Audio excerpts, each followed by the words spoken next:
Hello, everyone. My name is Dr. Shadi Hassan. A bit about myself. I'm a general dentist, and I've been working with Diagnostix for the past 5 years as a senior treatment planning consultant. I would like to start off by welcoming you to today's webinar presentation, and I hope you, your family, and loved ones are staying safe at home during these difficult times. Today's webinar is going to be about computer-guided implant treatment planning. We're going to be discussing how to plan cases, what are the most common problems we might face, and how to overcome these problems with improving our methods and skills to have better end results. If you have any questions, please feel free to use the Q&A box down below. I'm going to try our best to answer all your questions throughout the webinar. If we don't have enough time, we're going to be sending you an email within a couple of days with the answers to your questions.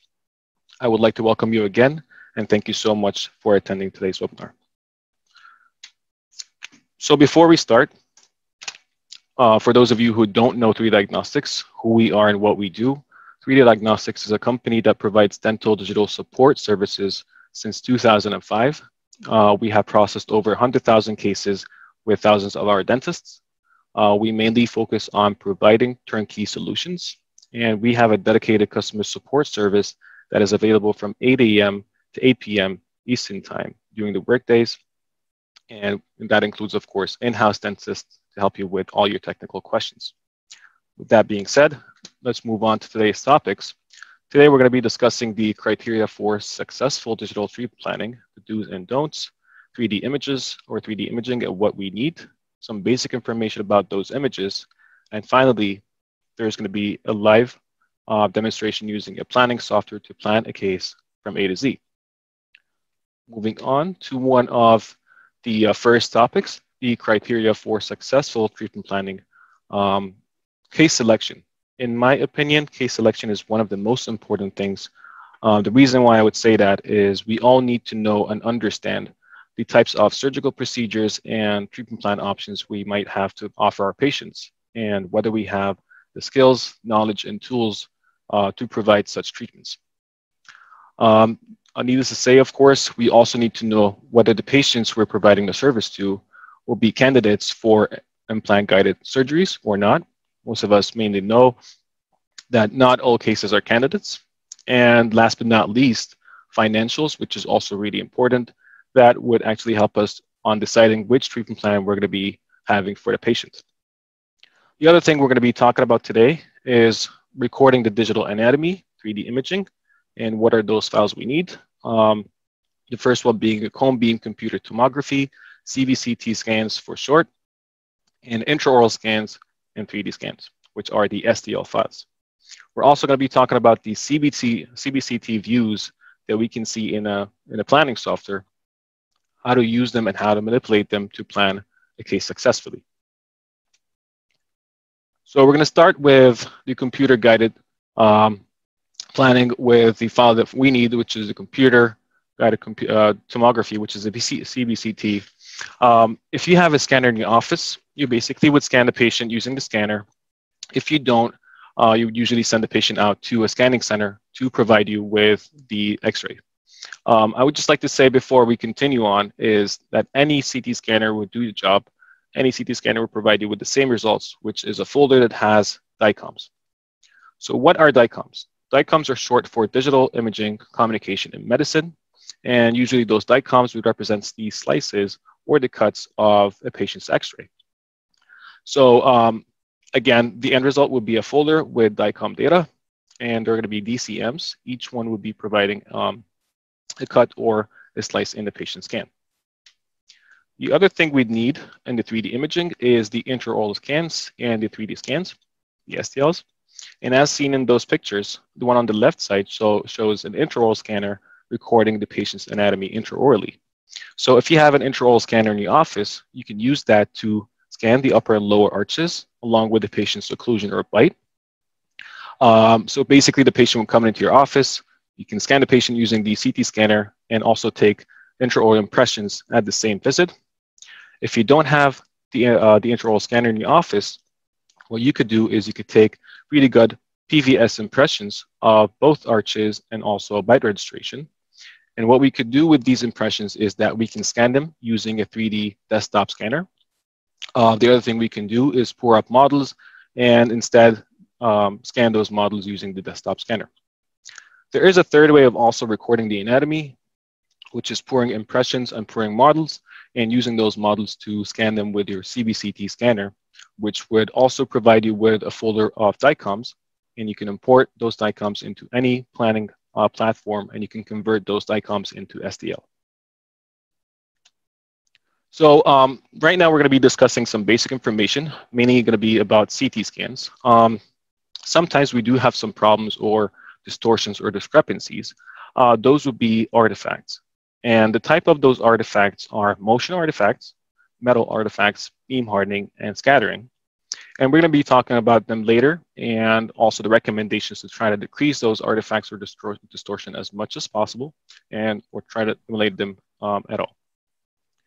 So we're going to be seeing some screenshots of those artifacts. We're going to be starting with the motion artifacts. As seen in those pictures, you can indicate whether there is motion artifacting to the scan or not by actually seeing the lack of sharpness and the mirror anatomy of the patient. So in those pictures, you can see that we have a double image of the patient's anatomy, which is basically not going to be adequate for treatment planning or guide fabrication. This type of artifact is patient-related, and that is because of the patient moving while scanning. The next artifact we've got is metal artifact, and as you can see, that is due to having metal restorations or implants in one of the arches or both arches, and would appear as seen in those pictures here with some radiopacity at those sites.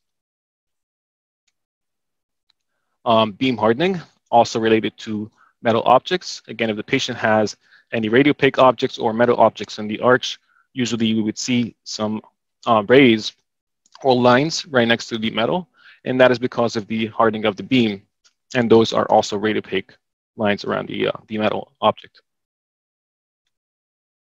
Scattering, which could be really similar to beam hardening. You can also see some rays around the metal object. The difference between both is how prominent those rays are, and it can be a bit more radiopaque. And this is also a picture showing those artifacts. So what do we recommend to minimize those artifacts and have a better quality scan? First off is scanner calibration, and that will be according to your manufacturer's recommendation, of course. You need to calibrate your machine. We're going to be also talking about some recommendations to improve the quality even more of the scan, and that would be teeth separation, and we're going to be talking about each one separately in a minute. Cotton rolls and buccal and labial vestibules, and a technique which we like to call the blowfish technique, tongue displacement, and advising patient not to move while scanning. Or we can actually use head restraints and try to minimize the exposure time as much as possible. So we're going to be moving on to the first recommendation, which would be teeth separation. And as you can see in this slide, we got two pictures or two ways of having the teeth separated. So the picture on the left-hand side shows a patient biting on a tongue depressor. And the reason why we always recommend having the teeth separated is it'll be better to see the occlusal anatomy of each arch separately without having any superimposition from the opposing arch. So again, on the picture on the left-hand side shows a patient biting on tongue depressors. The other way of doing it is placing cotton rolls on each side of the arch and advising the patient to bite lightly on it. The other picture on the right-hand side, this is the blowfish technique. What you would do basically is place a tongue depressor and advise the patient to bite on it and blow while having the lip seal over the tongue depressor. So that would provide you with separation of the upper and lower dentition, and would also provide you with separation between the lips and the cheeks from the buccal and the labial vestibules, labial tissue, I apologize. The other recommendation is placing cotton rolls in the buccal and labial vestibules, and that is also to separate the lip and the cheeks from the buccal and labial tissue. The reason why we do that is we actually see the anatomy of the tissue, so we see the shadows of the tissue in the scan, and that would help us a lot in merging the patient's STL into the CT scan. So with having those cheeks and lips separated, that would also improve the quality of the scan. The other thing we also need is a tongue displacement.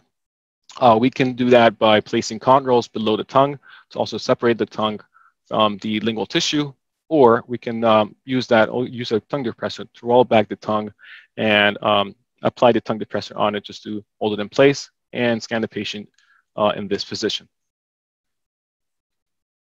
So what are the basic guidelines for our CT scan or the scans we should be providing? First off, again, any CT scanner will provide the same results of similar DICOMs, but we usually recommend using a slice thickness of around 0.4 to 0.5 millimeters. The reason why we always recommend that is it gives you better anatomy, better visuals of the patient's anatomy, and a much more clear scan. Again, make sure the patient does not move while using head restraints or reducing the time of exposure. The other thing we also recommend is always having the occlusal plane parallel to the floor or horizontal, and that is by adjusting the patient's orientation in the scanner. And the field of view of the arch of interest should be completely covered with at least 5 millimeters of the opposing arch. The reason why we do that is we want to record the patient's anatomy on both the upper and lower arches to also record the patient's occlusion and the bite the patient has. And finally, of course, again, making sure patient's teeth are separated. So this is here a chart showing the workflow breakdown. That would just include two scenarios. So basically, in both scenarios, what you need to do is scan the patient with a CT scan and providing STLs. And the first scenario would be whether you have implant planning software that you're comfortable using and you'd like to plan your own cases. What you do is you take the CT scan or the DICOMs and the STLs, import them into your software, plan the cases, and then once you're done, you send everything to 3 Diagnostix, and we're going to be taking over from there to go ahead and design the surgical guide you're going to be using for your surgery. And you also have an option of choosing whether you want an online review session or not, to just go over the plan and make sure everything is okay before we finalize. The second scenario, regardless whether you have a planning software or not, you would also provide a CT scan and STLs or models for the patient's arch and send those to 3 Diagnostix. Our treatment planning department will be taking care of downloading the DICOMs and the STLs and planning the case according to the details you've submitted in your transcript. And again, you still have the option of having an online fine-tuning session or a review session if you want to just make sure everything looks okay. And both would result in a surgical guide with metal sleeves so you can use for your guided surgery. The next slides will be showing the workflow. So starting with downloading the DICOMs and placing implants in. This is a picture of implants placed at the sites of the molars. And once we've done that, once we place the implants, we may place metal sleeves. And that, of course, will be where the metal sleeves are going to be placed in physically in the end. This is also a picture showing how we register the patient's STL or impression to the patient's CT scan. And then once we're done, we design the surgical guide as seen in those pictures. And then we export that design and print the surgical guide and add in the metal sleeve. So right now we should be moving along to the planning software and the demonstration. But before moving along, I just would like to know if you have any questions. Please, again, feel free to add or ask your questions in the Q&A box down below. I'm just going to give it a minute to see if anyone has a question.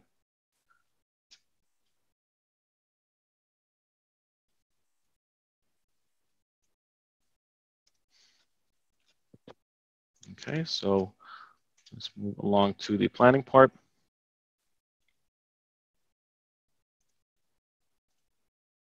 So you should all be seeing the screen for the Diagnostix software. Okay, we've got some questions here. Do you recommend a specific slice thickness for CBCT scans? Yes, we always recommend around 0.4 to 0.5 millimeters of slice thickness. Again, that is to ensure we have better quality for the scan, and that will give us better representation of the patient's anatomy.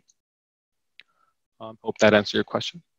Can you just go over the 4 slides again, please? Sure, just give me a second.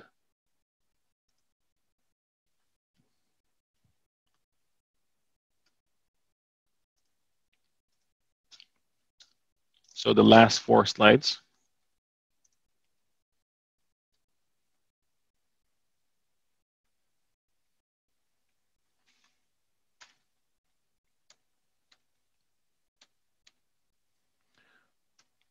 Okay, so this is these slides you wanted to see. So again, this is the workflow breakdown. And if you don't mind, can you please let me know what your question is?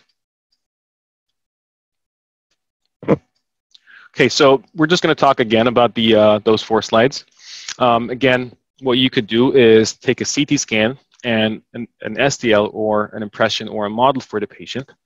You can send all those to our to 3Diagnostic. We can take care of the planning. Again, you need to submit a detailed transcript of how you want to plan the cases.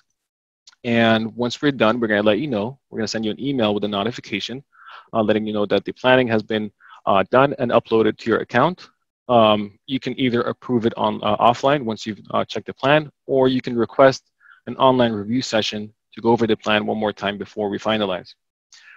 If you have a planning software, you can import the DICOMs and STLs to your planning software, plan the cases, and whenever you're done, send us those DICOMs so we can design the surgical guide. And again, you do have the option of choosing whether you want to have an online review session or you want to go ahead and approve the plan offline. Again, the result will be a surgical guide with metal sleeves. So here also is the next slide. Again, this shows the implants we're going to be planning in the software, and this would also be shown in the demonstration we're going to have in a minute. Implants with metal sleeves. Those are the metal sleeves that are in green, and those are the implants that are outlined blue. And then you've got the STL registration, where you superimpose the patient's STL to the scan.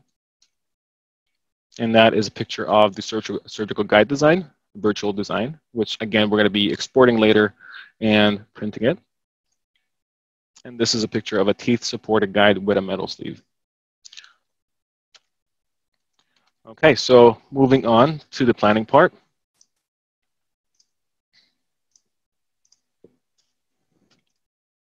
So right now, you should all should be seeing the screen for the software right now. Us as a company, we exclusively use a software called Diagnostix. We use it mainly for treatment plans and our surgical guide fabrication. Any other treatment plan platform could be used also instead. They're all the same basically. They're all similar, have the same features and same views you can also use to manipulate to plan your cases. The only difference you might have is just different interfaces between the softwares, and that's it. But basically, you can use any planning software. So what we're going to be doing today is we're going to be importing DICOMs into the software, and we're going to be also importing STLs. We're going to be planning a case from scratch and going over all the possibilities and everything through using the Diagnostix software.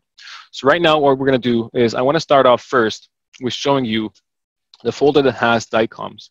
So again, whenever you scan the patient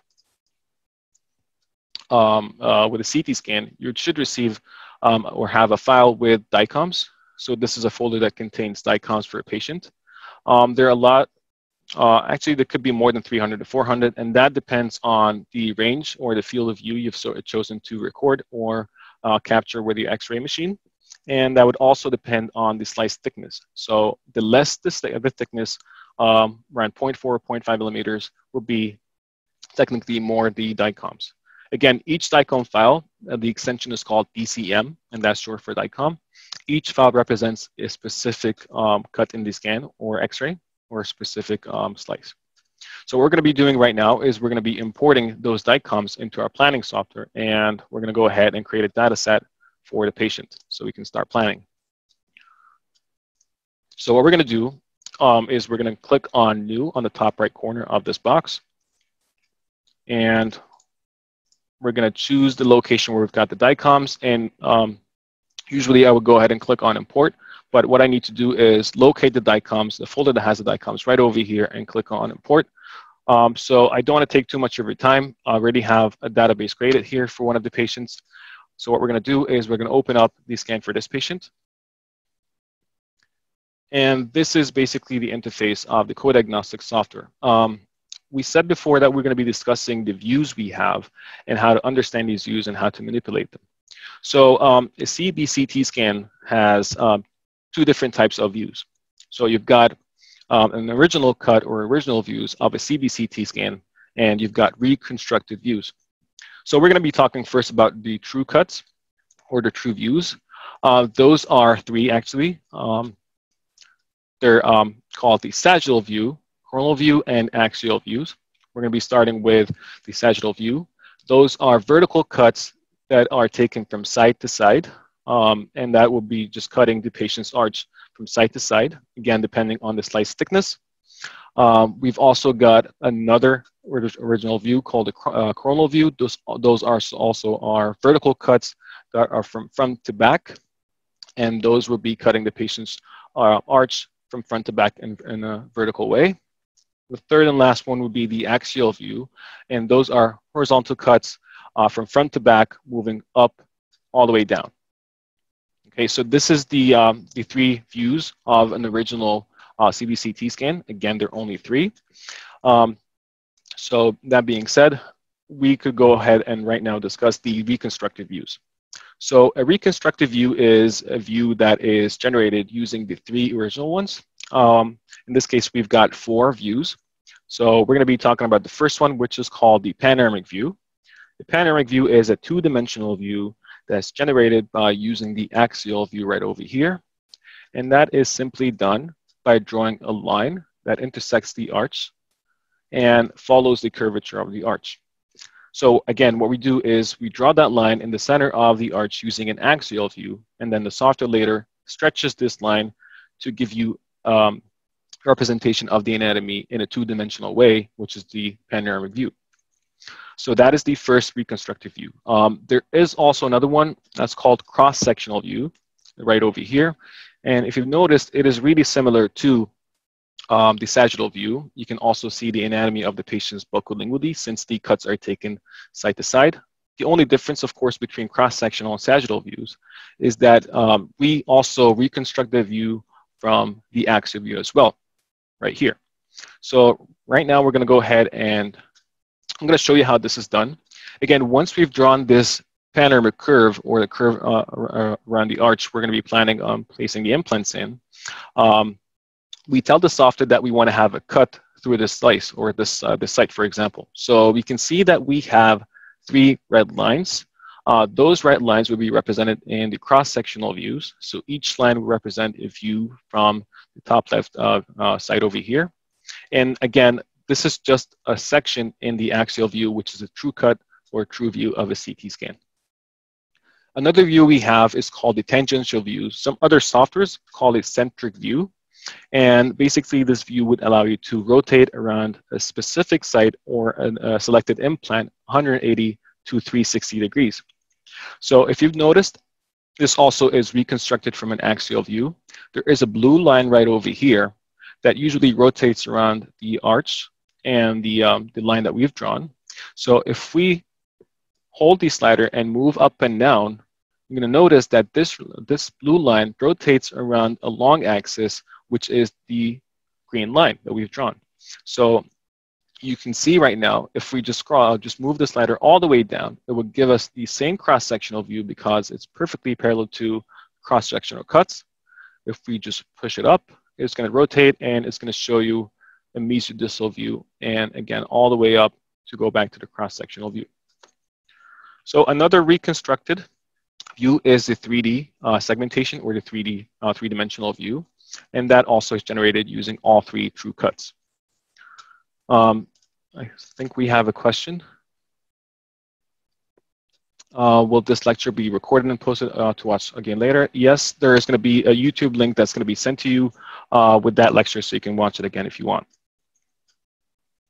Do we have any other questions before we move on? Okay, sounds good. So right now what we should do, since we imported the patient's DICOMs, we have the patient's anatomy, and we understand and we can manipulate all these slices or views. What we're going to do right now is we're going to start by adjusting this green line we've mentioned before to have it in the center of the arch of interest to then adjust the patient's anatomy so we can see better, and also to let the software know that we're going to be planning on placing implants in the mandible. So in this case, we do see that the patient's missing both the molars on the bottom left side. So right now what we're going to do is we're going to go ahead and start with the first step, which is adjusting the panoramic curve. To do that, we're going to be using this tool on the top. This is called Edit Panoramic Curve in a separate window. So when I go ahead and click on it, software is going to open up a separate window with the axial view. And as you can see right now, there's going to be a green line connected by 5 points. And the point we've got here is called the incisal point. And the last two points right over here are called 17 and 32. So what we do first is we've got a slider on the right-hand side that we can move up and down. And this basically would go through the cuts of the axial view from the top all the way down. So what we want to do is we want to make sure that we capture the patient's anatomy of the lower arch. And usually we would stop at the apical third of the existing teeth. And then once we've locked in the view, what we do then is reposition those points to have the green line exactly in the center of the arch and following the curvature as well. So we're going to be starting with the incisal point. The incisal point is going to be dragged and placed exactly in the center of the arch between number 24 and 25 in this case. And we're going to be positioning it, placing it here. And then we're going to move on to the rest of the points. So those two should be at the bicuspid sites. Let's say around the first or between the first and second bicuspids. So since we can see the roots of the existing teeth, we're going to go ahead and start with that point and left click and hold and drag that one and place it between the bicuspids, just like that. Or just place it at the second bicuspid. I'm going to do the same thing with the other point on the other side. And once we're done making sure that those points are in the exact positions we need them to be in, we're going to also make sure that the last 2 points are also positioned. So since they're called 32 and 17, that will give us an indication that we need to place those points at the third molar sites on each side. So we're going to start by dragging the point of number 32 and placing it where number 32 should be. I would say almost around here. And we could do the same thing on the other side, dragging number 17's point and placing it where number 17 should be, which almost would be around here as well. So right now, we're done repositioning the points. As an end result, we have a green line, again, as you can see, following curvature of the arch and exactly in the center of that arch buccolingually. Whenever we're done and save the changes and exit the window, the software is going to stretch this line to give us a panoramic view and also to adjust these slices to work with the mandible. So we're going to go ahead right now and click OK to exit the window, save the changes. And as you can see, the panoramic view right now looks a bit much clearer, and you can see the anatomy, especially of the apical third of all the existing teeth and also the opposing as well. So that was the first step, again, with adjusting the panoramic curve or the green line to intersect the arch and to follow the curvature of that arch. Next, what we're going to be doing, since we're going to be placing implants in the mandible, of course, we should map the nerve, especially on the left side, since the implants are going to be on the left side. And the reason why we map the nerve is to let the software know that if we're going to be placing implants, and those implants will be less than 2 millimeters away from the nerve, it will give us a warning sign or a notification that we need to adjust the positions of those implants, either, again, in position or length, to make sure that the implants are not going to be that close to the nerve. I think we have a question, just a second. How do you know that you're at the apical third? Okay, so let's go back to the tool that we were using before, which was the editing of the panoramic curve. Usually how I would know I'm at the apical third is I would move up and down these slices. So I would be able to tell that this is those are the crowns of the lower dentition. And if I move down, you'll be able to see the surrounding bone structure as you move more apical. So this is the lingual plate, and that here is the buccal plate. So this would be around mid-root or at the middle third of the existing teeth. What I would do is I would keep moving more, and as long as it can still see those radiopacities or those apical part of the roots, that should be where should I stop. So again, basically you move up and down, and you can even pass the point of just moving beyond the apical third just to make sure that you're in the right spot, and again move up again. And when you see the radiopacities of the existing teeth, you stop there. So again, you'll be able to see the apical third or the roots get a bit smaller in diameter. So that would just indicate that you're going to be at the apical third since they taper off. Okay. So we were saying that we should map the nerve, again, to let the software know that this is a vital structure that we need to stay away from. So then the software would automatically let you know that we have some problems with the distance between the implants and the nerve. And we usually set the features in the software to give us a notification if the distance between the apical third of the implants we're going to be placing to the nerve is less than 2 millimeters. So it automatically measures the distance. And if it's less than 2 millimeters, then it would let us know. So to go ahead and map the nerve, there's a tool on the top here that is called Add Nerve Canals. You can go ahead and click on it. And since we're only planning on mapping the nerve on the patient's left side, we're going to make sure that we highlight left nerve canal. So what we do right now, or what we should do right now, is go ahead and add the points for the nerve canal. And the best view to do that through is the panoramic view. Even though it's a two-dimensional view, this is one of the best views you can go ahead and add the points through. To improve or make sure that the positions of the points or the nerve are added perfectly, there's a feature in the software that would allow me to have a 3D or three-dimensional view also in the same screen to make sure that the position of the points are placed correctly. So what I'm going to be doing here is I'm going to activate this feature by clicking on this tool on the top right corner of panoramic view, which is called Choose Display Mode. And then I click on Cross-Sectional Views and Panoramic View. And right now, as you can see, we have a split screen of the three-dimensional view, which in this case called the cross-sectional view. So you've got 3 cross-sectional cuts. Again, those are the red lines that we have intersecting the axial view. And we have a two-dimensional view, which is the panoramic view. So what we're going to be doing right now is we're going to be zooming in on the patient's left side.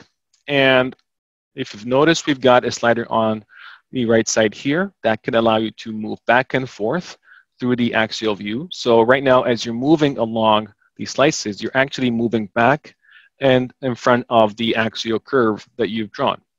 So we're going to be moving this so we can see the anatomy of the nerve, starting from the ascending ramus. I think we have a question. We have a Planmeca CBCT with 8 centimeter plates. Do we need to image the entire jaw, or can we use a portion only if placing a single implant?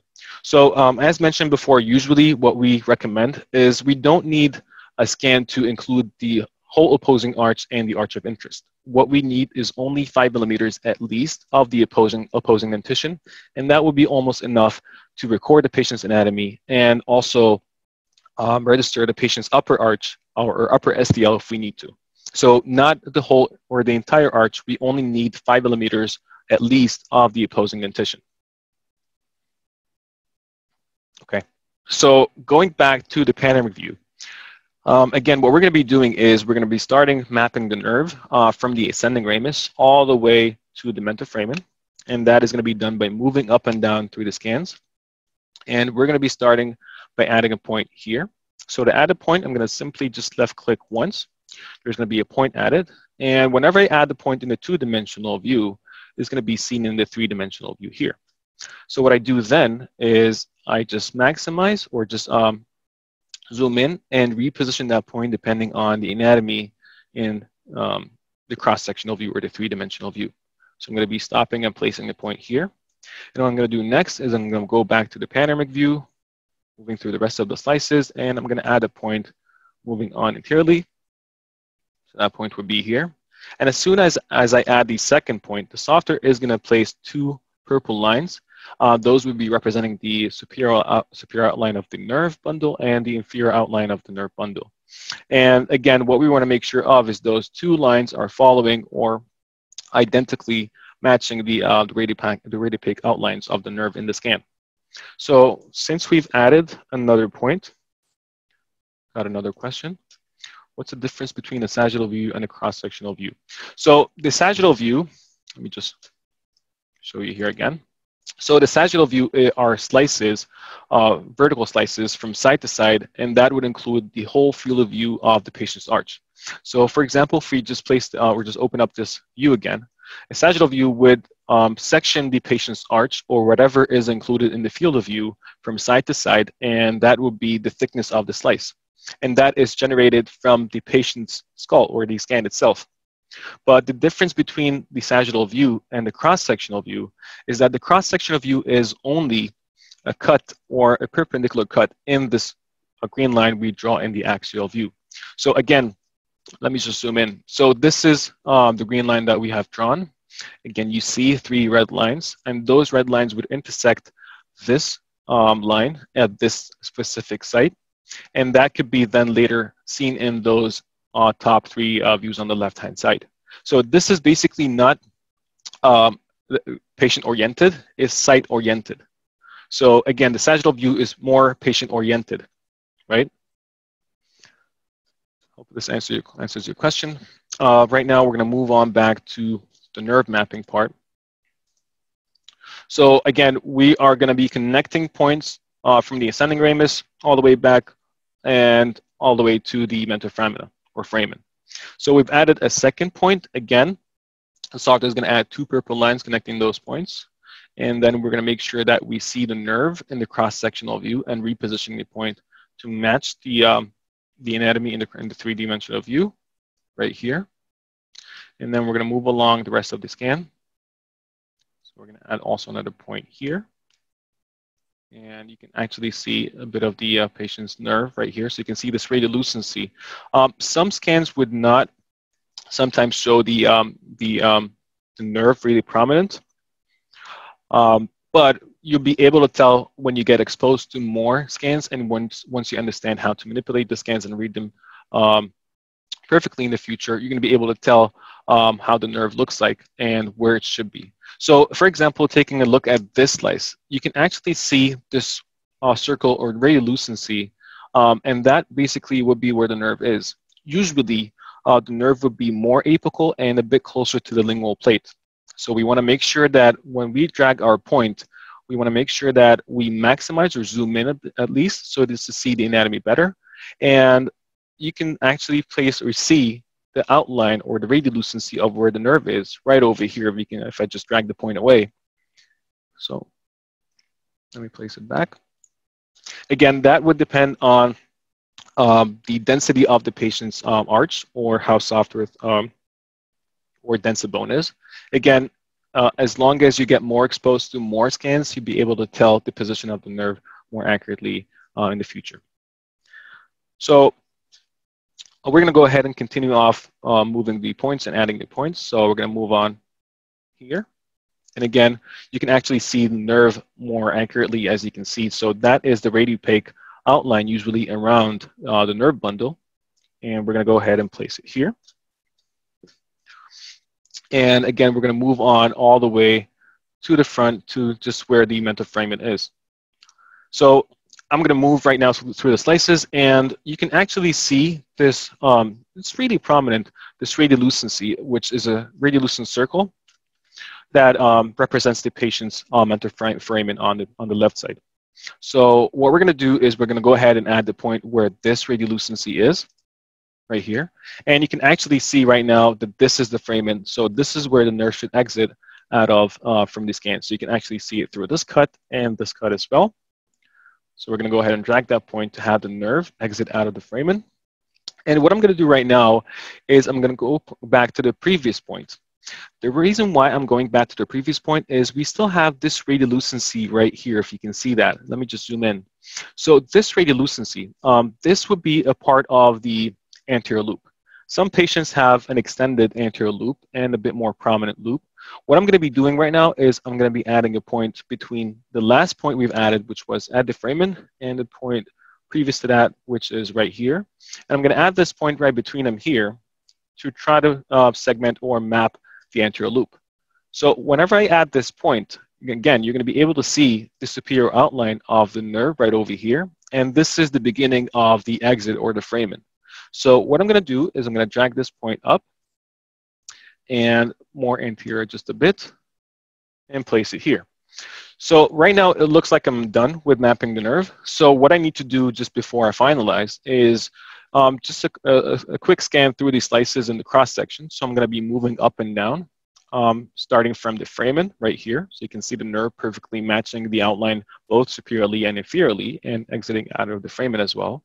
And we're going to move back, make sure that the purple circle is following the anatomy of the nerve, which we also could see right over here. And once we've made sure, actually this point needs to be pushed over a bit towards the buccal, just right over here. And that looks better. So this looks pretty much accurate to me. So what we're going to do right now is we're going to go ahead and move on to the next step. You can even, just before you finalize and move on to the next step, you can also make sure whether the nerve that you have mapped is accurately matching the scan or not. And that could be done through the axial view. So if we maximize the axial view and also use the slider on the right side to move up and down, again, you can see the foramen, which is really prominent here, and you can see the purple lines exiting out of the foramen. And if you move down, you can also see the radiolucency of the nerve with the radiopacity of surrounding that, the nerve bundle. So that also would be another way of recording the anatomy of the anterior loop right here, and also the foramen and the rest of the nerve as we move more distal. So right now we're done with mapping the nerve. What we could do is we can go ahead and place an implant right now, but before that, I would rather have the patient's STL registered and imported to the scan so we can see the patient's hard and soft tissue anatomy. So if we blow up the screen here of the 3D segmentation, we could see the patient's anatomy both for the upper and the lower arches.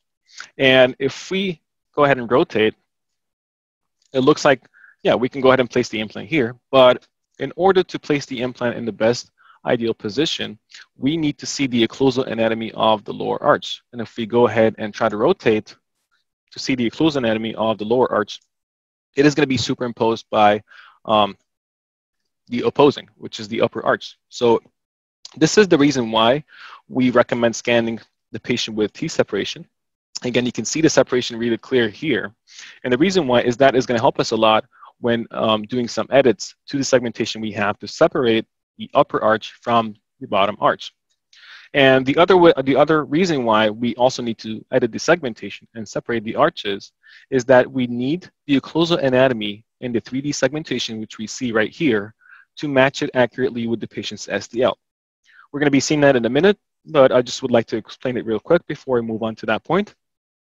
Usually any treatment planning software would ask you to add regions or reference points on the occlusal surface of the STL that would match the occlusal surface of the 3D segmentation in order for that software to successfully merge both scans together. So as seen, if we just rotate the arch and try to see the occlusal anatomy, it's not going to be clear because of the superimposition of the upper arch. So what we need to do before we import our STL file, we need to edit the segmentation and separate the arches. Again, what we basically do is we draw a line between the upper and lower dentition. And we're going to go ahead and move on to that point right now, actually. So there's a tool on the top right here we actually use for the segmentation, which is called Edit Segmentations. This is going to open up a whole new window with a main view of the patient's face. So again, the 3D reconstruction shows the soft and hard tissue here. And we've got 4 other views on the right-hand side. So again, we've got the true cuts of the CBCT scan. Again, an axial view on the top, a sagittal view, and a coronal view. And this here is a smaller version of the 3D reconstruction. So what we're going to be doing right now is we're going to be choosing one of those empty boxes as a segmentation. So what we're going to do is we're going to choose that box, and we're going to be renaming that box, and let's call this mandible. And once we've done that, this is just to let the software know that I'm going to be doing some adjustments to the segmentation, and I need that segmentation to be saved under a different name so I know the difference.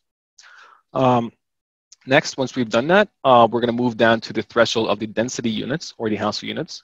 As you can see, down on the bottom, we've got low, and we've got the slider towards the low density units. And that actually is the reason why we see the patient's skin, muscles, and everything that is low in density.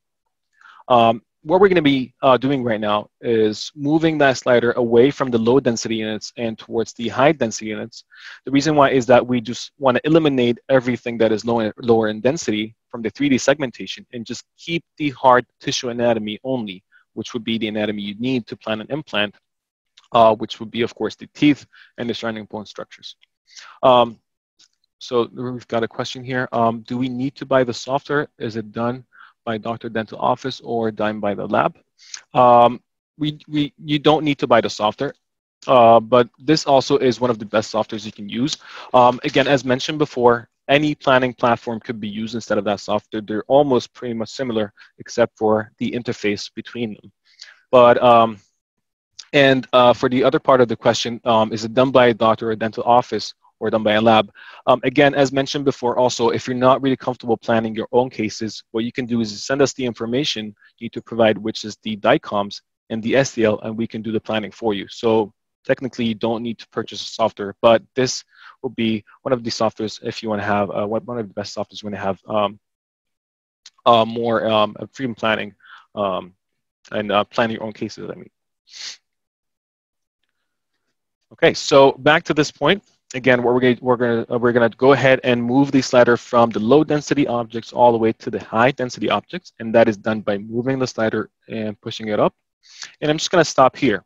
And that is to show you the difference right now we have in the main view that we have in front of us. Right now you can see that the soft tissue anatomy is becoming a bit less prominent. So they're beginning to disappear, in other words. And what we're gonna do is we're gonna keep moving that slider up all the way till we can only see the hard tissue anatomy without any soft tissue. So those scattering here, I would say, would be part of the muscles or the patient's tissue as well. Can I image only the left side for a left-sided implant, or do I need to image both sides? Well, basically, you can do that, but we always recommend having a bigger field of view. So I would say covering the whole arch anatomy. You can still have a quadrant scan, but it wouldn't be that accurate, because the reason why, and that's going to be shown in the next step we're going to have right now, when you register the patient's SDL to the scan, you need to have as much reference points as possible to match and to also accurately say whether the SDL is perfectly matching the scan or not. So, and yeah, it could be done taking a quadrant scan. We usually recommend having at least 3 to 5 teeth represented. But again, we always still recommend a bigger field of view and covering the whole arch or the anatomy of the whole arch you're planning on using. Yeah. Okay, so let's move on. Again, we can go ahead and move or continue moving up. And as you can see right now, as we keep on moving the slider, the anatomy is going to begin to be much clearer and better. So right now you can only see the anatomy of the patient's lower arch. And another thing I wanted to show you here, if we just take a look at the sagittal view, this patient was scanned with teeth separation and also cotton rolls placed in the buccal and labial vestibules, and that could be seen right over here. So this outline on the top and this right here, this is the shadow of the patient's lip on the bottom lip and the upper lip. This is the patient's tongue, and right over here, this is the shadow of the soft tissue. So you can actually accurately just see where exactly the patient's anatomy is in terms of hard and soft tissue. And this also would be a representation of how the separation is done. And that also could be seen in the axial view over here. So this dark gray delucency will be a representation of the space we've got between the lips and the facial tissue. Okay, so moving back to the segmentation. Right now, what we're going to do, since we've adjusted the threshold of the density units, we're going to go ahead and separate the arches. And we do that by going ahead and clicking on this tool on the top, which is called segmentation mode. And right now, what we need to do is choose the segmentation or, the segmentation we have chosen, which is mandible. And right now, we can go ahead and do the adjustments we need. So to separate the arches, what we're going to be doing is we're going to be using the first tool right here that has scissors, and this is called the draw segmentation boundary. And what we're going to be doing is we're going to be drawing a yellow line that is going to separate both the upper dentition from the lower dentition. And that is the reason why, again, we recommend teeth separation, because if the patient was in occlusion, we wouldn't be able to have this step done accurately. So right now what I'm going to do is I'm going to draw a line that separates the upper from the lower arch. And as you can see right over here, we've successfully drawn that line between the upper and lower dentition because of the space present between the teeth. How to make, there's another question that says how to make sure about the edge of bone for jaw. Um, I'm not really sure what the question is. I apologize. Can you please elaborate in the Q&A box again? But I think you mean the segmentation. So the segmentation, the bone or the jaw would appear. Again, that would be an indication of how dense or low the bone quality is. So as long as you keep moving the slider up, you should only be seeing anything that is higher in density, or the radiopaque objects or structures in the patient's scan. So you're going to be able to tell by just having the anatomy seen. So you can actually see the patient's ramus here. You can see the mental foramina, the teeth. So this is basically a good representation of how the bone looks like. Okay. So right now what we're going to do is, since we've drawn that line between the upper and lower arches, we're going to go ahead and mask the lower arch only alone. So to go ahead and do that, we're going to be using the other tool on the left-hand side. And we're only going to mask the lower arch, as you can see. So right now, the smaller version of the 3D would represent how the segmentation is going to look like. Right now, it looks like we're done. So we're going to go ahead, exit the window, and save the changes. And right over here, right below segmentations, the list of segmentations you have will be mandible. So right now, if we go back to the occlusal view, or the 3D view, I apologize, and rotate the occlusal view, you're going to be able to see the occlusal anatomy much more clearly. And you can go ahead and right now import the STLs in. So since we're done with the segmentation, we're going to go ahead and import the STLs for this patient. And let me go ahead and do that. So basically, we're going to be clicking on this tool on the top, which is called Add Model Scan. So whenever you click on it, that is going to open up a window with the options you have. So the first one is called Load Model Scan. This is the one we're going to be using. And right now, you're going to locate the STLs. So these are the STLs. We've got the upper arch, lower arch, and 2 different bites, one for each side. So we're going to be using first the lower arch. And right before you go ahead and superimpose the lower STL to the segmentation, the software is going to give you a representation of how the STL looks like, just to confirm that this is the most recent and the actual STL for this patient. So once you've confirmed, you can go ahead and click on Align to Other Objects. And right here, we want to make sure the right segmentation. So it's going to give you the list of segmentations you have available for this patient's data set. And you want to make sure you use mandible.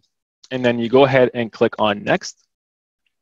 So right now, what the software is going to do is going to give you 2 views, one of the occlusal view of the patient's STL, and the other would be the occlusal view of the patient's segmentation.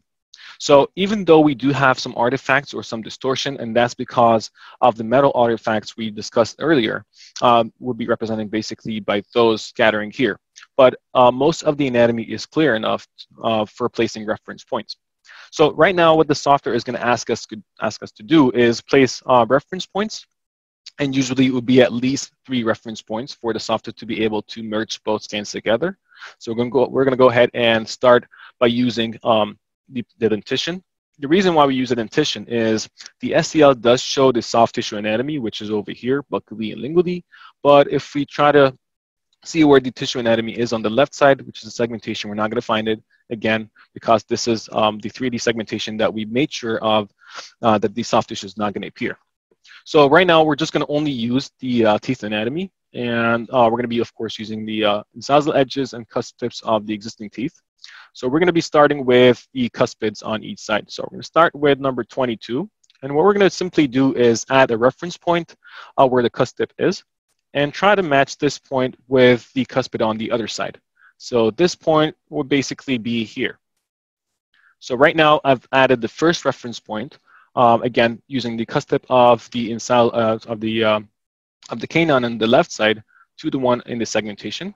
And then we're going to go ahead and do the same thing with the cuspid on the other side. I'm going to add a reference point here and match it with the anatomy of the reference point or the incisal edge on the other side.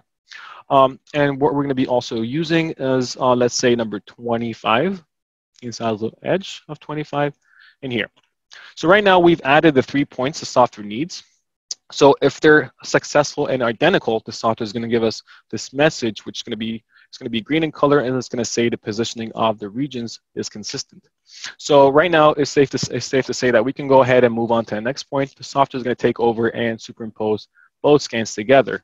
But personally, I would like to add more points. We can maybe add 2 to 3 more points. The reason why I do that is I want to make sure that we have less discrepancies, so more reference points you can the software could use to accurately or successfully match the scans together. So we're going to be adding more points. Let's just use the buccal cuss tip of the number 21. And let's try to use something from the other side. Let's use the buccal cuss tip of the bicuspid here. And as long as this message is still green in color and it's the message that says positioning are consistent, you're still in a good shape. So everything is still matching and there's no problems with the additional points you're adding. Whenever we're done, we can go ahead and click on next for the software to superimpose both together. And right here, we have a superimposition of the STL that is green in color and the segmentation. So right now what the software is going to ask you to do is it's going to give you a screen of all 4 views, all 3 views, which are the true cuts of the CT scan. Again, coronal, sagittal, and axial views. And what you're going to need to do is move up and down. You want to make sure that the green line, which represents the patient's STL file, is also accurately matching the anatomy in the segmentation. So again, you can actually see the shadow of the facial tissue and the lingual tissue. And you can also see right through here that the STL, or the green line, is following the anatomy perfectly. Right here and also through here. Move slower. Okay, so whenever you're done, whenever you've made sure everything matches perfectly, you can go ahead and exit the window and save the changes by clicking on Finish. So right now, again, in the 3D segmentation, you're going to be able to see the superimposition of the patient's STL file and the segmentation together. What I would like to do right now is remove the segmentation because we're not going to need it anymore. We have a lot of scatter and discrepancies. Since right now we've got the STL file, this is going to be a good representation of the anatomy in terms of hard and soft tissue. So right now, what we could do is, again, we can go ahead and place the implants since we've got everything ready. But the approach we always want to make sure that we follow is an up or just top to bottom approach or prosthetically driven approach. And that is by having virtual crowns or just seeing how the anatomy or the occlusion of the patient is, and then adding a crown at each implant site to see how the final restoration is going to look like. And this is going to help us a lot in positioning the implants in a more ideal and restorative position. And also would help us determining whether we need any angled abutments or whether the occlusion is in a good position or a patient has class 1, class 2, or class 3. That would help us a lot in just knowing how much force is going to fall on these implants, and will give us a better anatomy or just a view of how the patient's occlusion is. So right now, we can go ahead and add virtual crowns. There's a feature in the software that would allow me to add virtual crowns, and we can place them at the sites of the implants we're going to be placing the implants in. But before we do that, since we have the opposing STL and the bite, what I'm going to be doing right now is I'm going to go over the same steps again, but this time around, I'm going to register the upper and the bite STLs instead, to have a virtual articulation of the upper and lower arches together to see how the anatomy is and how the occlusion is, and also to plan accordingly. So we have some questions here. Won't the lab do this part of superimposing? I have Vatic software, so all I would do is send the STL diagrams to 3DX after pre-planning the implant in Vatic machine, and they would do the superimposition. So yeah, basically you can still do that. Again, all you need to do is just send us the information we need, which are the DICOMs and the STL files. We can do everything for you using our software. So you don't have to do that part yourself. Okay.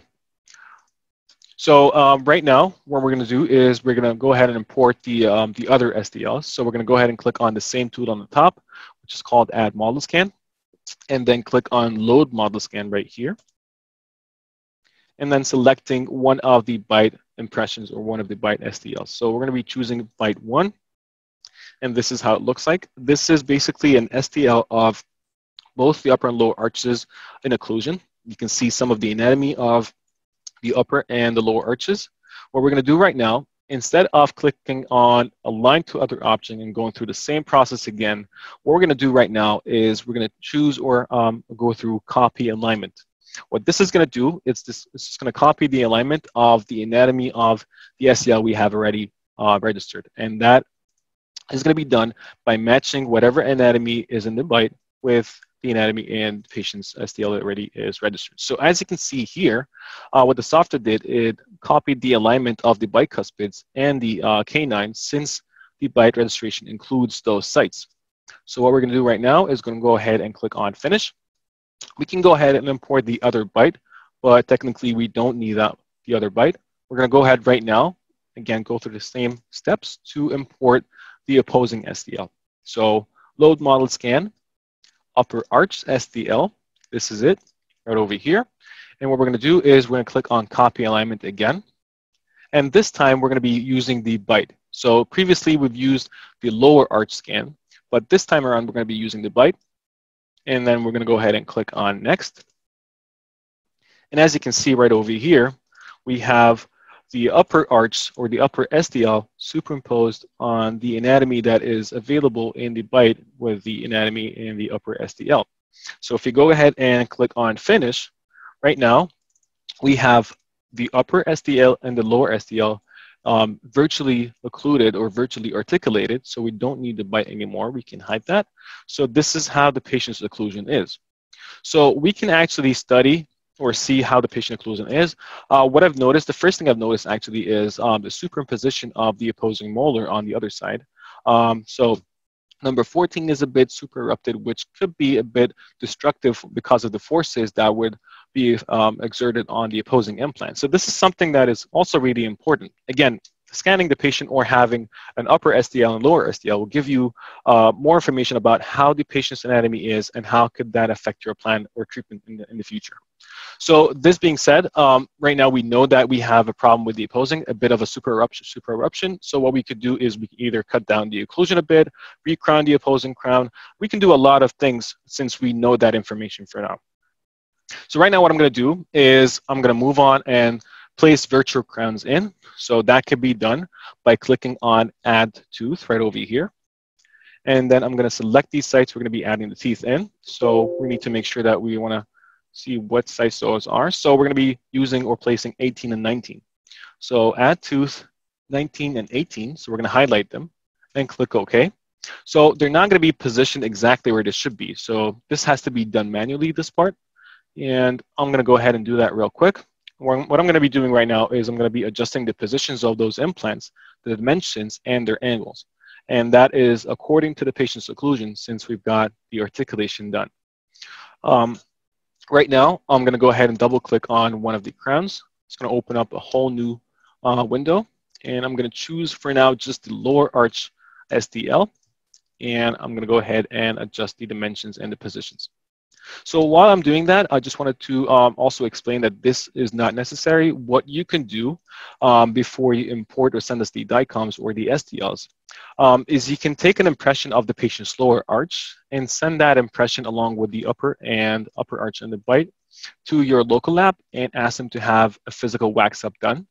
So they're going to be using both the upper and lower models along with the bite, of course, to have the articulation made, and they're going to have a physical wax up done for you. So when they send the information or the models back, what you can do is you can scan the model with the wax up and also to scan the model or the impression of the lower arch without the wax up, and we can import both. So one would be used for the treatment planning and the other would be used for the surgical guide design. So this step does not have to be done through the software. Again, this could be done with a physical wax up that could be provided from your local lab. So right now what I've done is I've made sure that those crowns are following the curvature of the arch. They look good and following the curvus P from the facial view. And the next step would be just confirming that the teeth are, or the crowns are going to be in good occlusion with the opposing, and that is by importing or placing in the upper STL on the lower.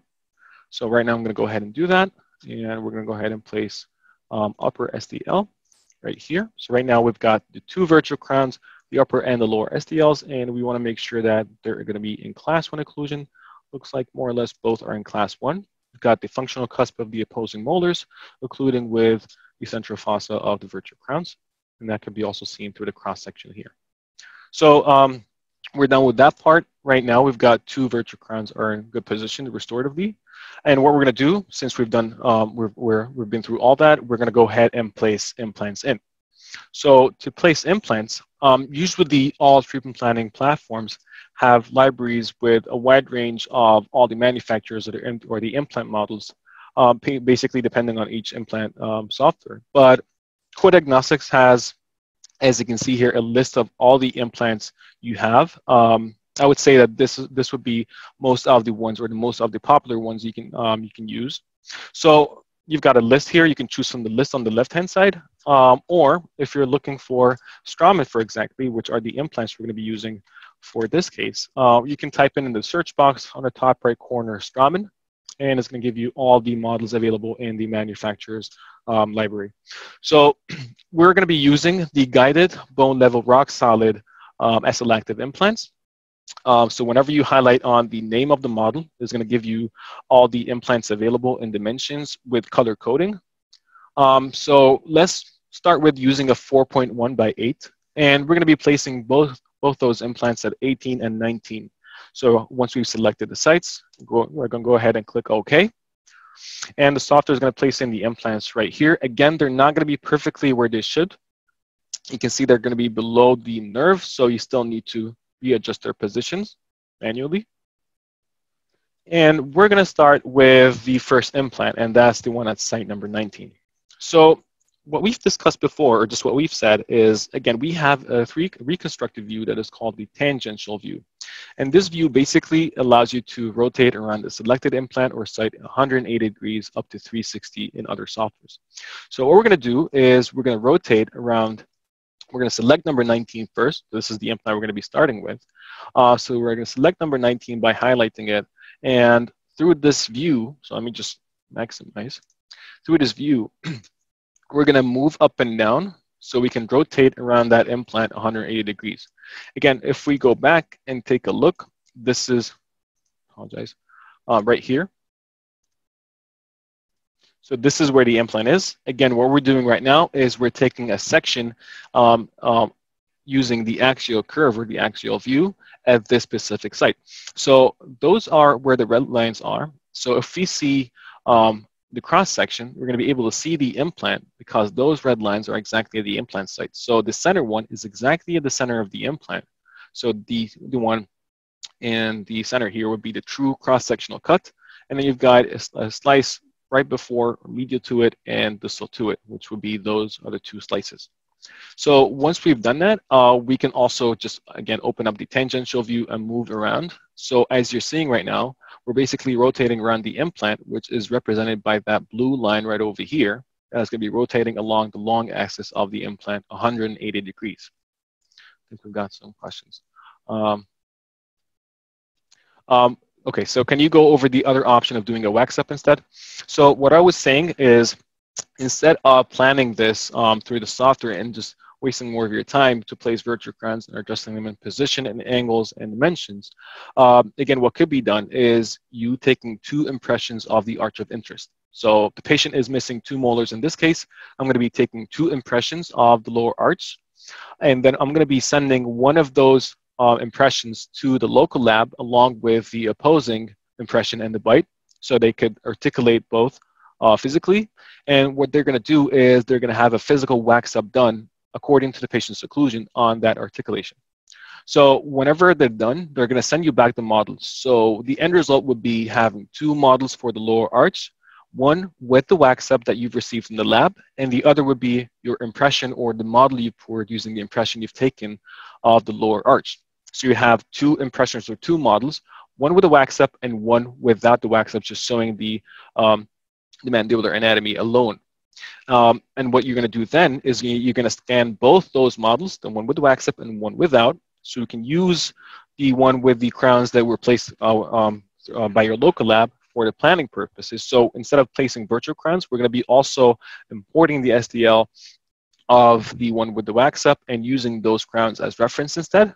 And when it comes time to design the guide, we're going to be using the other model without the wax up so we can have the surgical guide designed. I hope this answers your question. Is it possible to print the virtual crowns for a temporary? Yes, it is possible.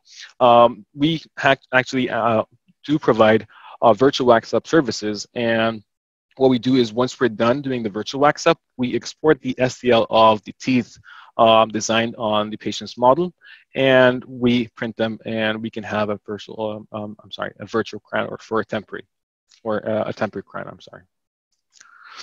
So right now we're going to start with number 19 again. Again, we were talking about the tangential view, which is rotating around the long axis of the implant. So right now we're going to go ahead and just open up the, or zoom in the tangential view or the center view. So right now what we see is a 4.1 by 8 millimeter Straumann implant that is exactly at the site of where the crown is. So what we're going to be doing first is, again, we've got a slider on the right side, so you can rotate 180 degrees. We're going to start with the mesial-distal view. Again, according to our guidelines we usually use for planning, we should have at least 1.5 millimeters from adjacent natural teeth and 3 millimeters at least from adjacent implants. What we also need to know is that we would need at least 1.5 millimeters away from both the buccal and the lingual plates from the cross-section of view to avoid any exposures, and that is because 1.5 would be enough or adequate to have enough bone support and not too thin to have the bone loss in the future and ending up in exposures. So right now, what we can see from this facial view is that the long axis of the second bicuspid is distally inclined. So if we place the implant the way it is, straight up and down, we might have some of the threads, especially at the apical third, really close to the root of number 20. So what we could do is we can measure the distance we have right now away from the root. And I, to be honest, would do that from an axial view right here. So I'm going to open up the axial view and zoom in, move down all the way to the apex of the tooth right here. And what I'm going to do is I'm going to measure a distance. So on the top here on the left-hand side, we've got the word distance. We're going to go ahead and click on it, and this would allow us to accurately measure the distance from one point to another, this being the implant threads mesially, and the root of number 20. So right now the software says that we have around 2 to 2.1 millimeters away, so we're safe. So what I need to still do is I'm thinking of placing a 4.8 millimeter implant, but I need to check whether the bone support buccolingually would be enough for 4.8 or not. So if we do that, we're going to still need to push that implant a bit more distally, or what we could do is we can have that implant slightly angled, have almost the same long axis of the bicuspid, so we can just push it a bit distally and still have it emerge out of the center of the virtual crown. So if we've noticed, we've got 2 yellow lines exiting out of the implant. This basically just represents the implant's center. And what we want to make sure of is moving on. So once we're done placing the implant from the mesial-distal view and adjusting the angulation and position, we rotate to get the cross-sectional view. So right now what we're going to do is, again, we do have the line representing the patient's opposing anatomy. So right now we can see that this is a cross-sectional cut, and the upper SDL showing the buccal cusp tip right here and the palatal cusp tip. And what we could do is we can also measure how much occlusal or just vertical clearance we have for the future crown. And this looks like we've got around 3.5 to 3.7 millimeters, which is really low for a molar crown. We need to have at least 5 to 7 millimeters for at least a screw-retained crown. So that, again, is information we are needing in terms of making sure the treatment plan is going to be flawless or just without any problems in the future, because that is a deep bite. But technically speaking, just let's forget about the overbite. And what we're going to do right now is we're going to adjust the position of the implant in the bone. So I'm going to be dragging the implant closer to the lingual plate. And right now what I'm going to do is I'm going to measure the distance from the facial or the buccal threads to the buccal plate and the lingual plate, and the distance to the nerve as well.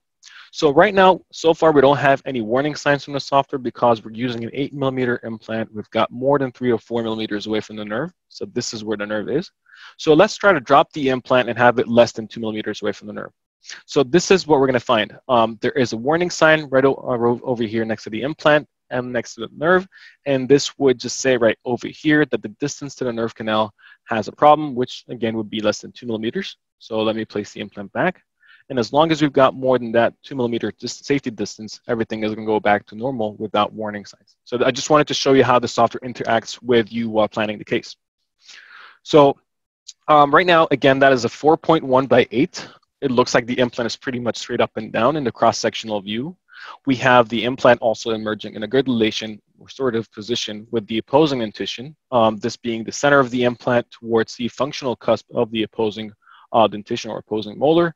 That mainly is because most of the forces are going to fall along the long axis of the implant without having any destructive lateral forces. So this is something we're looking for to place the implant in a better restorative position and to emerge to the opposing functional cusp. So right now we're going to measure the distance. So first of all, the distance to the buccal plate. Looks like we've got around 3 to 3.5 millimeters of bone support on the buccal, which is more than enough. And the distance from the lingual threads to the lingual plate will be almost around 2.8 to 3 millimeters. Now, I did notice a slight concavity on the buccal surface or the ridge on the buccal here, the crestal third. And this is the reason why I want to make sure the implant is positioned a bit more lingually as well to prevent having really thin bone support that which affects the implant integrity and could have part of the implant exposed. So do we have enough room for a 4.8? What we could do is we can go ahead and switch the implant or move up a size and see how the implant looks like. So right here is going to be a shortcut of the dimensions of the implants in diameter and length. So you can just go ahead and select the shortcut for the 4.8.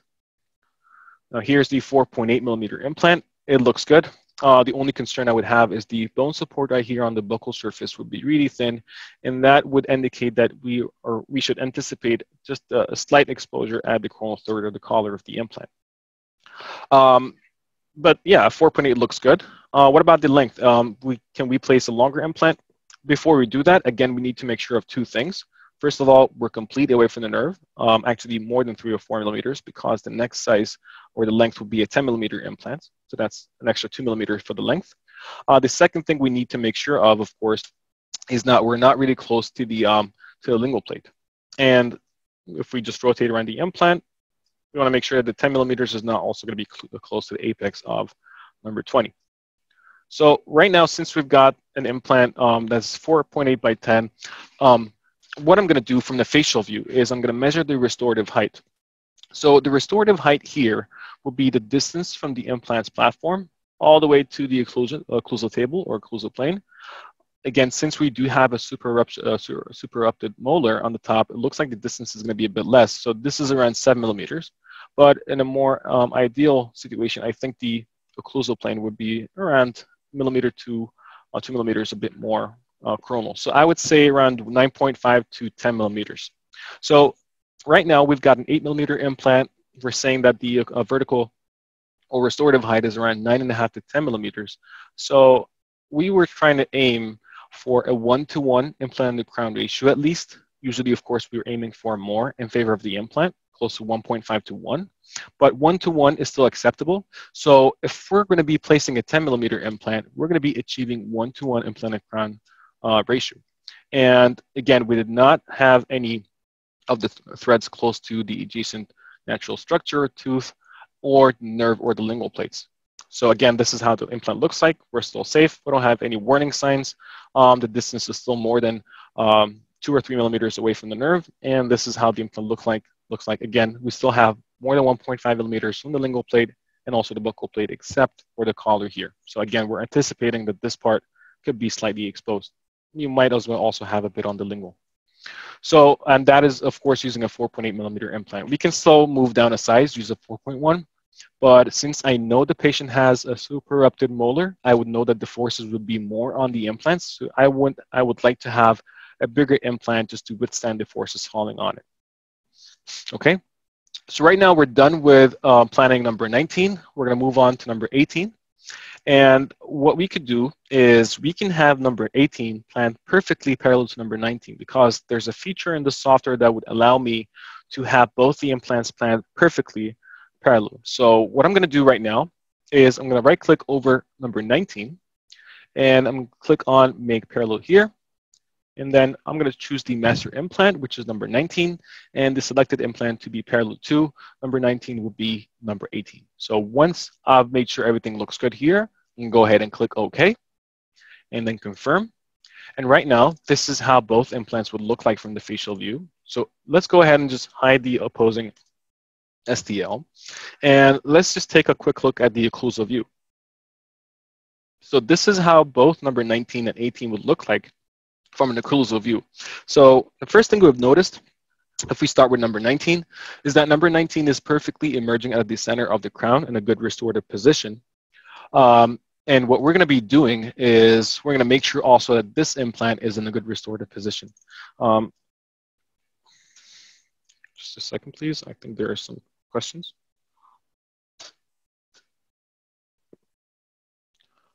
I think someone is asking about to drop the implants more apical. Okay, so let's go back to number 19 and let's drop that implant more apical. And I don't want to push it too far apical because we want to still maintain at least 2 millimeters away from the nerve. So I'm just going to be pushing it around 0.5 or 0.6 millimeters more apical. Again, it still looks like we have enough distance to the nerve. So I think we're in pretty good shape. Again, back to the occlusal view. So number 19 looks pretty much perfect. And what we're going to need to do right now is adjust the position and the angulation if we need for number 18. So let's move on to 18. Again, we did achieve parallelism between those implants. And that basically, it is not really needed when planning a two-implant case. It is more needed if you're planning on splinting the crowns together, because you want to achieve parallelism, and that is going to be easier for having a common path of insertion between the implants to have a better restoration. But usually, if there are going to be individual crowns, they don't need to be parallel. Just wanted to show you that the software does have that feature if you need it. So moving on to number 18. Number 18, we've got still a 4.1 by 8, I'm sorry. And it looks like this is where the center of the crown is. So we need to push the implant a bit more distally to have the yellow lines exact in the center of the restorative space. And again, just putting in mind that this implant is perfectly parallel to number 19. So this is how the crown looks like in occlusion with the opposing. Again, this is actually class 1 occlusion, but you can actually see that the implant is just really off center and just really close to the lingual plate. And that's because in having the implant perfectly parallel, the only thing we could do is we can bodily move the implant buccolingually to make sure it's in a good restorative position, which would be here. And in this exact position, I would be worried about the distance away from the lingual plate because that definitely is less than 1.5 millimeters.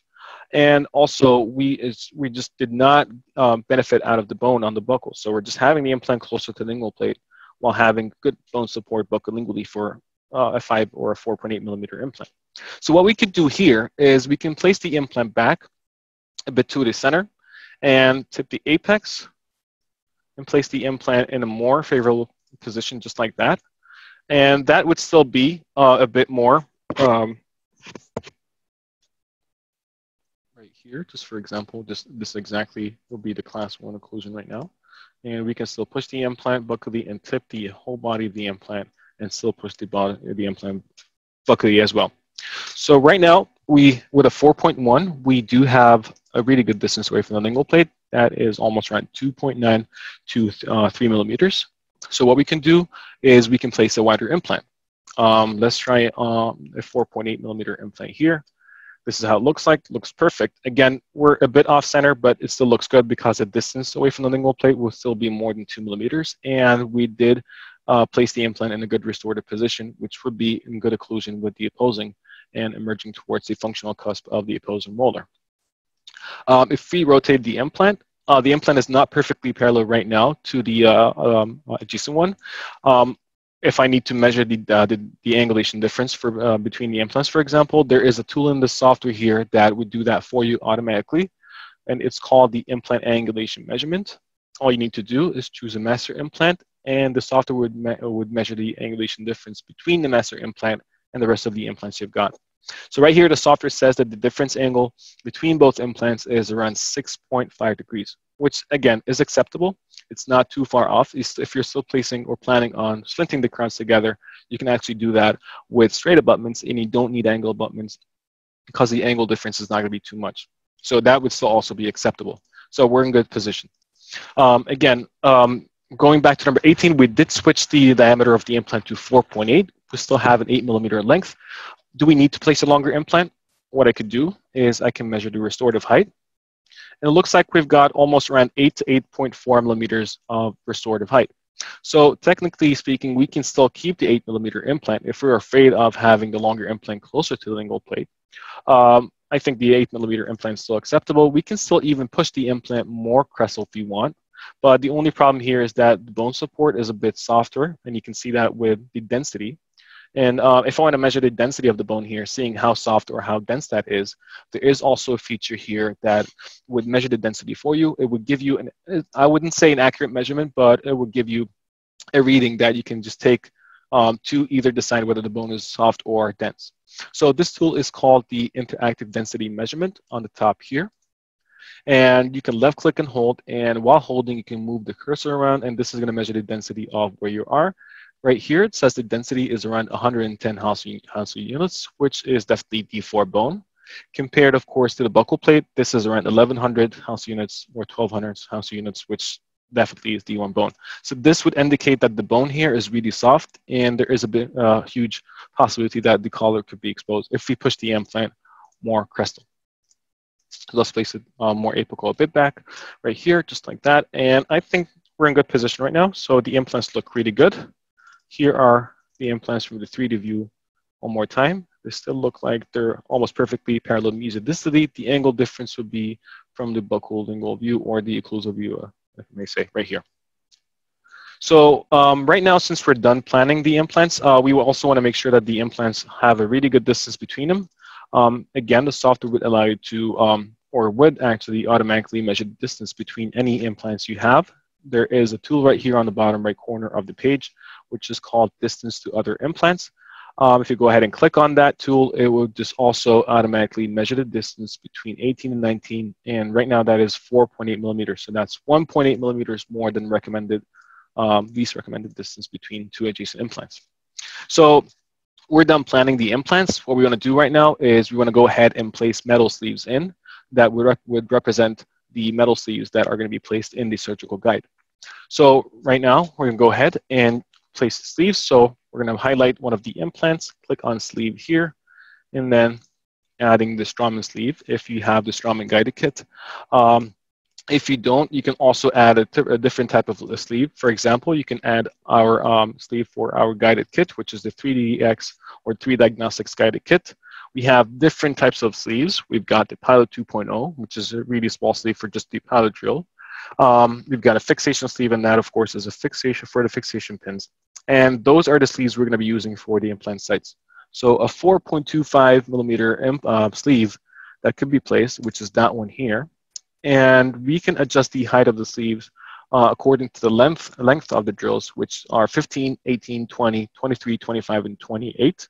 So we can raise the height of the sleeve up if you notice right here. So that is the metal sleeve right here, which is outlined in white. Let me just remove everything else so you can see that. Right here. So again, we can adjust the height of the sleeve by just choosing the height of or the length of the drill. And what we could do if the patient has a limited mouth opening and given also the patient has an overbite, we can actually improve the accessibility by adding a side opening sleeve. So again, what we provide with our guided kit and our surgical guides is a side opening sleeve, and that is going to be just for our 3D guided kits, of course. Not most of the guided kits will provide that side opening, but this is how a side opening sleeve would look like. Let me just hide the opposing arch, and this is how it's going to look like in comparison, of course, to the other sleeve we've got. So basically, it is going to be a buccal channel on the sleeve, which would provide you to slide the drill in, from the side or the buccal surface of that sleeve instead of inserting it from the top. So that would give you around 4 to 5 millimeters of vertical height, and that would increase the chance of having a more successful or better accessibility instead. So again, depending on the surgical kit you're going to be using, you're going to be going ahead and placing the sleeves in. And what we're going to do right now is according also to your approach of the surgery. So we have two scenarios here. If you're planning on having a completely flapless surgery, What we want to make sure of is, again, we do see the shadow or the line representing the soft tissue right over here, which is green in color. And if we want to have a completely flapless surgery, the most important thing we need to make sure of is that the sleeve cervically is not going to be in contact with that green line. Because if it is, if we just, for example, drop the height of the sleeve to 18, you can see that almost half of the length of that sleeve is deep in the tissue, just like that one here. And the reason why, if you're planning on having a completely flapless surgery, that wouldn't be adequate, because you'd need to open up a flap, because if you try to seat the guide in with having almost half of the length of that sleeve impinging on the tissue, you'd never be accurately seating the guide without opening a flap, of course. So to avoid that, you either open up a flap, which is a completely different approach, or use longer, or use the, raise the height of the sleeves and use longer drills. So right here. So right now it looks like the cervical part is completely above the tissue and not in contact. Let's try to do the same thing with number 18. Again, we do have the option of raising the sleeve up. And right now it looks like the sleeve is not in contact with the tissue anymore. So right now you can have the surgery done completely flapless without reflecting any flap. So basically what you're going to do is you're going to seat the guide over the existing teeth. You're going to hold it down and you're going to drill the osteotomies without opening a flap. All you need to do is remove the tissue through the sleeves with a tissue punch and you're set. So right now, since we've done everything with the planning and placing the metal sleeves in, we can go ahead right now and design the surgical guide. Let me show you how the surgical guide is going to look like. This is basically a representation of the digital design. Let me just remove the crowns. Okay, so this is again going to be a representation of how the surgical guide is going to look like. Once we've designed the surgical guide, place the inspection windows in, which are those right here. And those would make sure that you can confirm the guide seating through having those windows completely flush with the patient's enamel, with the teeth enamel. And whenever you're done, you go ahead, export that STL file of the guide design and import into the 3D printer and print yourself a surgical guide, or we can print a surgical guide, where you then all need to do is sleeve in or glue the sleeves into those holes right here. So that basically is what we're going to be covering today. I just need to know if you still have any questions or anything that you need to go over again. I'm just going to be waiting or giving it a minute or two.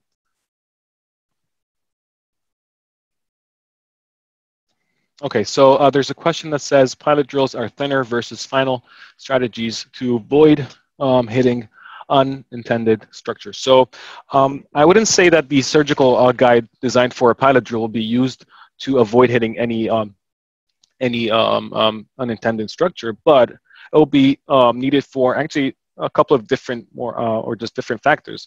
One being if you're more comfortable just proceeding freehand, and what you can do is you can just have a guide process compatible with pilot drill just to give you the position and the angulation of the initial osteotomy. Then you can remove the guide to continue freehand. If the sleeve diameter is really close to the tissue, since we have a 4.25 or a 5 millimeter sleeve that could actually hit the tissue both mesity and distally, this would be another solution with just replacing it with a pilot 2.0 to improve the access. The other thing we also sometimes need the pilot sleeve for is when you're placing an implant between two existing crowns and the restorative space is a bit tight. Usually the wider sleeves would tend to hit the adjacent crowns, and the only other option is to do some enamelplasty or crown reduction to have the guide perfectly seated, or again switching the sleeve to a pilot 2.0 or a pilot sleeve. So what to do if guide rocks? Basically, there's a lot of factors. There are a lot of factors that would lead to having the guide rock. One of them would be the sleeves, as we just mentioned, really close to the tissue, and it is advisable to open up a flap or just a mini flap, crestal incision, to wedge the tissue completely away from the cervical part of the sleeve. If that is not done correctly and there is still some interference between the tissue and the guide, that would lead to have the guide rocking. Again, there's a lot of factors. We can talk about this all day long. So there also some of the factors that would lead to guide rocking would be any teeth shifting or movement or any changes in the anatomy. Actually, Dr. Abbasi is going to be having a webinar next week talking about all the pitfalls of the guided surgery, and this is going to be one of the topics, if the guide is rocking and what to do and what are the possibilities. So we have another question here. What do you think about full metal guide using centering technique? To be honest, I'm not really familiar with the centering technique. Let me just, give me a second. Let me just look for that real quick.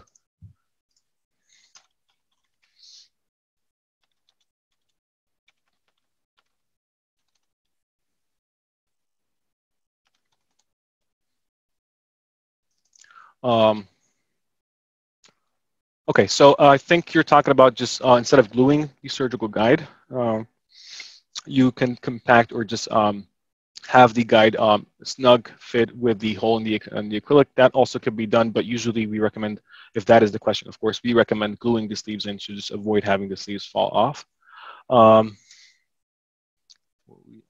We have, can you use the Implant universal guided surgery drills with the sleeves? Yes, we can, and we can provide guides compatible with the Implant guided surgery drills if you want. Yeah, and we can also have a side opening for those sleeves as well. What is the final price of us just sending the PVS impression and DICOMs files and do the planning? We can actually call our customer support service. Again, they're available from 8 a.m. to 8 p.m. to answer all your questions about the charges and everything you need to know before submitting a case. We can actually have an email sent to you in a couple of days with all the information you need.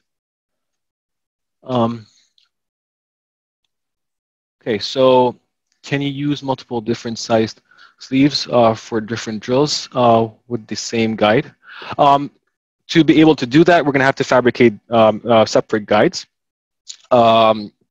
Usually, this is why we have wide sleeves. So the way that the surgical guides or the surgical kits are designed is to have inserts or metal inserts. They would call them keys or drill handles to be fitted inside the sleeve to accommodate each implant or each drill diameter. So to use a specific sleeve for a specific diameter, you'd need to have different surgical guides or multiple surgical guides with wider sleeves for each guide.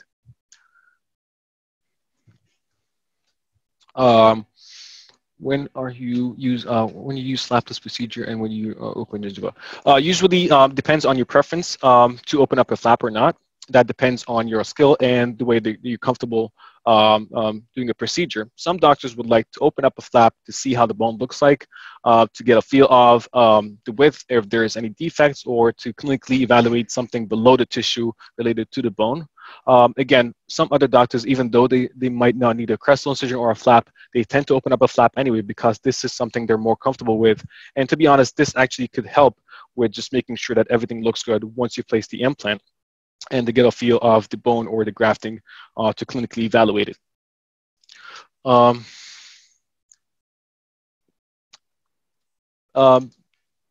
Dr. Yassin, yeah, you can basically send us any type of CT scan.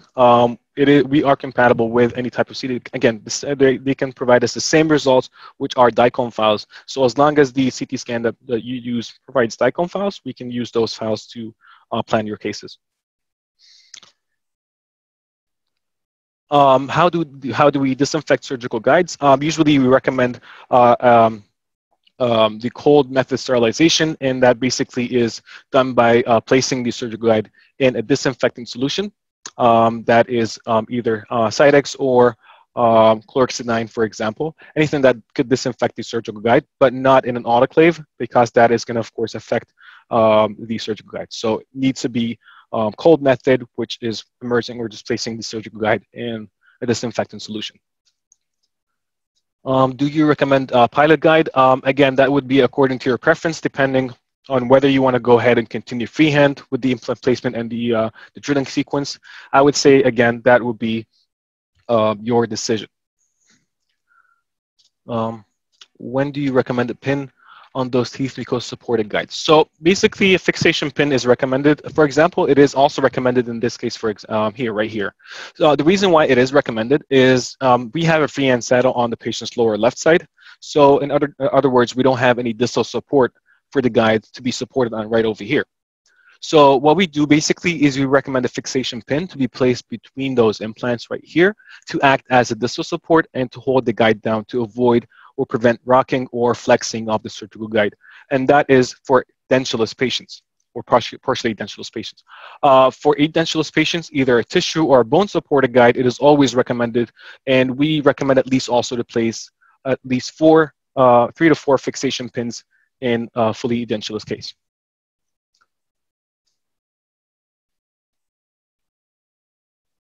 Okay. Okay, so someone would like me to, Dr. Allen would like me to repeat how do we find the anterior loop? My pleasure, so just give me a second. Okay, so right now, let me just hide the implants and open up the view again. So what we're gonna be doing again is, let me go back to the nerve. So if we're to delete the 2 last points we've added, again, right now is we're just placing points from the ascending ramus all the way to the mental foramina. So we're going to stop right before where the mental nerve should be. So this is the last point we've added. If we move up these slices, we're going to find that this is where the foramen is. So what I do is I skip the next point, which should be here, by only adding a final point where the foramen is. So I'm going to be placing here another point. And I'm going to be adjusting the point from the cross section. And what I do is I go back to the point previous to it, right here, and then move up the scan and basically just seeing where the radiolucency is, which is right here, as you can see. And what I'm going to do is I'm going to add a point where this radiolucency is, connecting the 2 last points and making sure this point would follow the anatomy from the cross-sectional view. Again, another way of making sure that you've successfully mapped the anterior loop is from the axial view right here. So if you just take a closer look, you can actually see the radiolucency here. So if the patient's anterior loop is more extended anteriorly, I would just push the point from this view a bit more anteriorly to follow the anatomy. Which, I mean, we don't have to because it's not that extended. So we can place it here. You see that? Okay. Let's see, we have else. Thank you so much, Dr. Smith. We really appreciate your business, and that actually is really, I mean, I'm overwhelmed. It's really great coming from you. Can you go over how to place or how to do fixation pins, please? So I can show you right now. I can go ahead and place a fixation pin. So let me just hide the surgical guide design. And what I'm going to be doing right now is I'm going to go ahead and place a fixation pin. So again, the purpose here is to use that fixation pin as a distal support between the implants. So the way we're going to be doing that is it's just almost exactly like placing an implant. We can go ahead and add implant on the top. And then depending again on the implant system used and whether that implant system has or provides fixation pins or not, you can go ahead and select that fixation pin. For example, here, what I'm going to do is I'm going to use our fixation pin, the 3DX fixation pin here. And I'm going to go ahead and place that fixation pin into the plan. So usually the software does not know where exactly to add that fixation pin. So what I'm going to be doing is I'm going to be manually moving that fixation pin to the site where I want. So I'm going to be doing that actually from the 2D panoramic view. I'm going to left click and hold, drag it and drop it here between the implants. And then once that's positioned where it should be, right now what I'm going to do is I'm going to adjust the angulation and the position from the tangential reconstruction or the reconstructed view. So I'm going to maximize the tangential view. What I'm going to do, so right now it looks like the fixation pin is pretty much straight up and down. What I need to do is angle that fixation pin around 45 degrees buccally. So it has to be with a slight angle. So I would say around 40 to 45 degrees, and then reposition that fixation pin to engage as much bone possible, as you can see here. So we did place a fixation pin after angulation from the cross section or the buccolingual views. Right now what I need to do is rotate around the fixation pin. So since right now the long axis of the fixation pin is perpendicular to the buccal plate, if you rotate, you should actually be seeing the mesiodistal, but in this case, since the long axis of the implant is perpendicular to the buccal plate, it would only show you a mesiodistal view, or in other words, an axial view of the fixation pin. So basically, again, the tangential view is not patient-oriented, it is implant-oriented, and that is why it's a reconstructed view. So right now, this is the mesodistal position of the implant. We're going to be pushing that a bit more distally, dropping in. Make sure that the fixation pin is not going to be hitting the threads of the implants we're planning. And the other thing we want to make sure of is we try to mesally incline it a bit more, so just to have it more accessible for you during the time of the surgery. And this is how it looks like.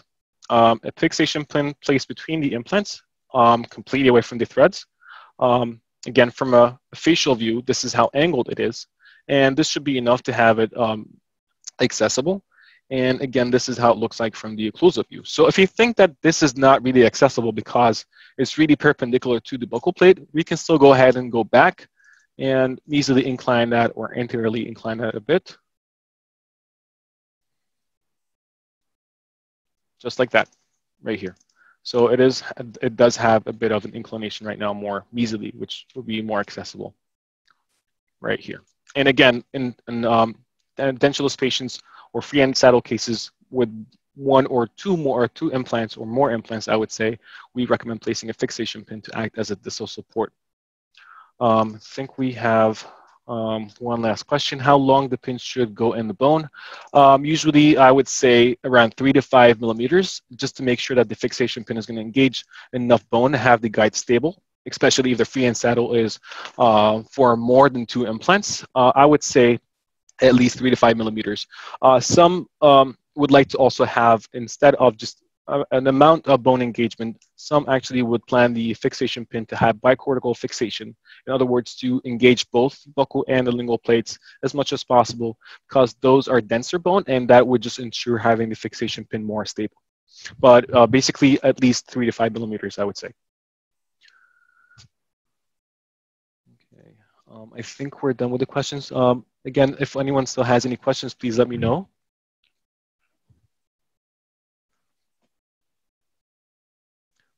I think we're done. So that concludes our webinar for today. If you still have any questions, please visit our website at 3ddx.info@3d.com. It was a pleasure. I hope this webinar was productive, and I thank you again for attending this webinar. I hope you stay safe at home, and hopefully everything in the future is going to be a lot better. Thank you again for attending, and have a good day.